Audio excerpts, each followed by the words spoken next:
आज पूरे देश में इंटेलिजेंस ब्यूरो का 16 पेजों का एक अलर्ट इंफॉर्मेशन बताए गए हैं, जिसमें कि भारत में सभी धार्मिक प्रतिष्ठान, वाइटल पॉइंट्स और कोई भी ऐसा खास जगह जहां पे लश्कर-ए-तोयबा, जैसे मोहम्मद, गजवात हिंद, इस तरह की जो पाकिस्तान की आतंकी संगठन है, उनके द्वारा किसी न किसी तरह का अंजाम देने का नापाक इरादे का कोशिश की जा सकती है।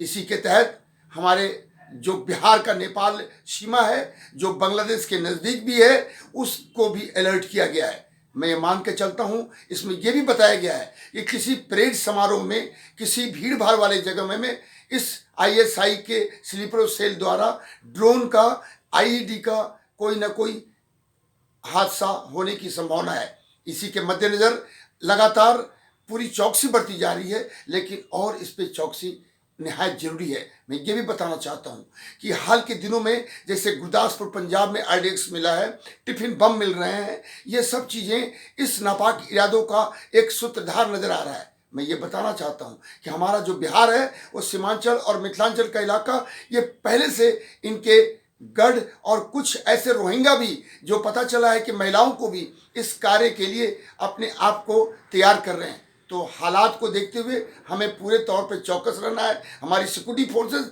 और आम जनता को भी। मैं ये भी बताना चाहता हूँ कि पटना में ही बाकरगंज के अंदर जो सोने व्यापारी के यहाँ डाका और गोलियों का बौछार किया गया है, ये लॉ एंड ऑर्डर के लिए भी एक समस्या है। मैं ये भी बताना चाहता हूँ कि लगातार चाहे वो सोसराय नालंदा हो, मोतिहारी हो और गोपालगंज हो और अब सारण के अंदर कितने लोगों की मौत हो रही है। हालांकि प्रशासन अभी साफ शब्दों में नहीं बोल रहा है कि ये कैसे मौतें हुई हैं, लेकिन उनके जो स्वजन हैं वो बोल रहे हैं कि इनको शराब पीने से ही इनकी मौतें हुई हैं।